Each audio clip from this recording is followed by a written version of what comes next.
The girl who painted Pennywise's face. Hello, everyone, and welcome back to my channel. I am your host, and today we are going to be discussing a terrifying horror story that has recently gone viral for all the right reasons. This story comes from a Reddit user. So let's jump right into the girl who painted Pennywise's face. It was my first day at my new job. I was excited but nervous because it was a small town, and this was the only movie theater in the area. It had one screen and 300 seats.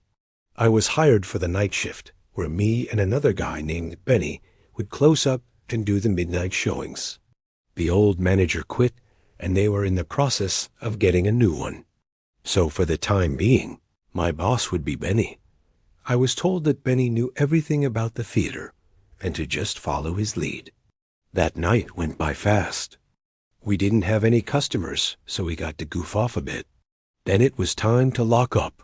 I began sweeping the floor, and Benny started heading toward the projector room. I asked him if he wanted me to come and help, and he said, "Nah, man, you stay there and finish up. I'll get you some cups for your drink." So I finished up and headed to the snack counter to grab a soda. That's when I heard what sounded like screaming coming from the projector room. It was loud enough for me to hear through the walls. I paused and listened. Then I decided to go check it out.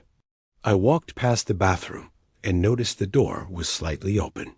I could see total darkness behind the slightly open door with what looked like smoke wafting out of the crack.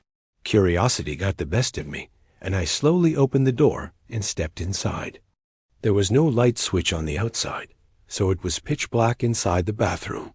I reached out my hand to find the wall so I could turn on the light, but instead my fingers landed on something wet and slimy. I screamed and jumped back. The door opened behind me, and Benny yelled, "What the F?" He ran past me to the stall and turned on the light. I cautiously approached the stall and stared inside. In the toilet was a girl no older than 14, dressed in a tattered wedding dress. She was kneeling in the toilet as if she was praying. Her head was bent forward, and her arms were outstretched. There was blood smeared around the toilet. My eyes darted to the sink where I saw the blood had come from. The girl had slit her wrists, but it wasn't blood that had filled the sink. It was black tar. The kind of tar you'd find on an old house or underneath a car. She was still kneeling in the toilet, and she hadn't moved since I'd stepped in. Fear pulsed through me. I took a step back, and that's when I saw it, a red balloon floating out from under the stall. One of Pennywise's balloons. I stood frozen in fear as I watched the girl slowly raise her head. I don't remember much after that. I must have screamed because Benny was suddenly there, pulling me away from the stall. I remember thinking as he pulled me away, he doesn't know. He doesn't know what's in there. But he did know.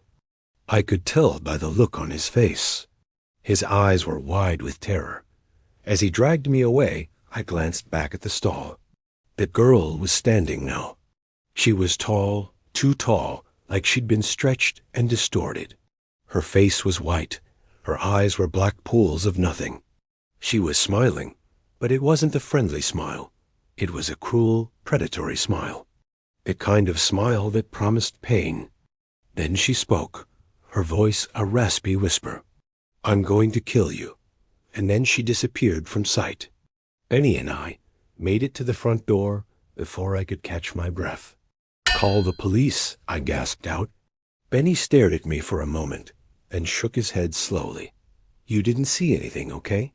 You never saw her. You never saw the blood. If you tell anyone what happened, I'll make sure you lose your job." But I started, then stopped. What was I going to say? No one was going to believe me. I'd be labeled a lunatic and probably committed. The thought of spending the rest of my life in a padded room, strapped to a bed, injected with drugs, wasn't exactly appealing. I sighed. "Okay, I won't say anything." After I clocked out, I ran to my car and drove home. I didn't stop to think about the fact that I left my wallet and phone at work. I didn't stop to think about how I was going to get there without them. All I could think about was getting home. I needed to get home before whatever was in that bathroom found me. The next morning I woke up and remembered everything that had happened the night before.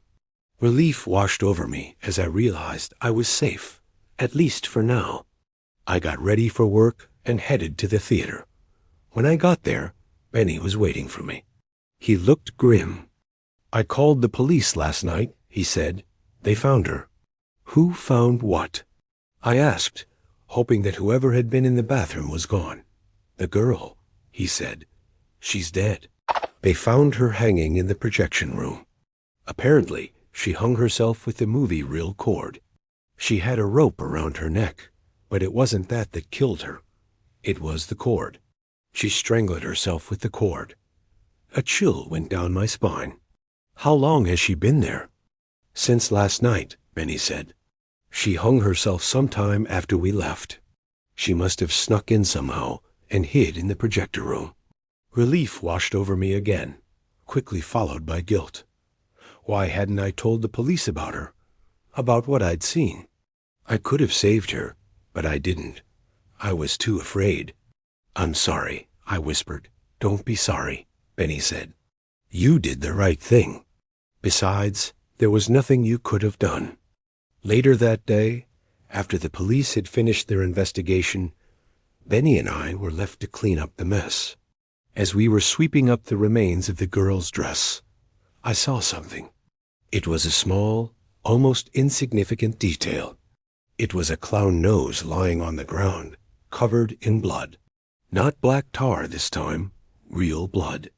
My eyes met Benny's, and I saw the dawning realization on his face. We both knew who the girl was. We both knew that she hadn't hung herself. She had been strangled, not by a rope, but by a hand, a big, strong hand with sharp nails. We buried the girl in the back corner of the property. It was the furthest corner, under the bleachers.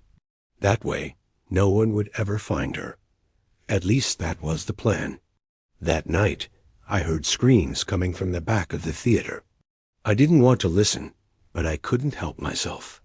I crept closer to the sound, and I heard a familiar voice saying, "I'm going to kill you," over and over again. When the sun came up, I called the police and told them about the girl, about what I'd seen. They searched everywhere, but they didn't find anything. They didn't find the girl or the blood or the handprints. They didn't even find the clown nose. I lost my job, of course. No one believes me. They think I'm crazy. But I know what I saw.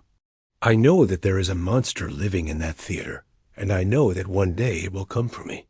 So I don't know if that last part is true or not, but I do know that whatever was in that bathroom that night was definitely no ordinary girl. What do you think? Let me know in the comments below. And if you enjoyed this video, please make sure to subscribe and leave a like. And I will see you next time.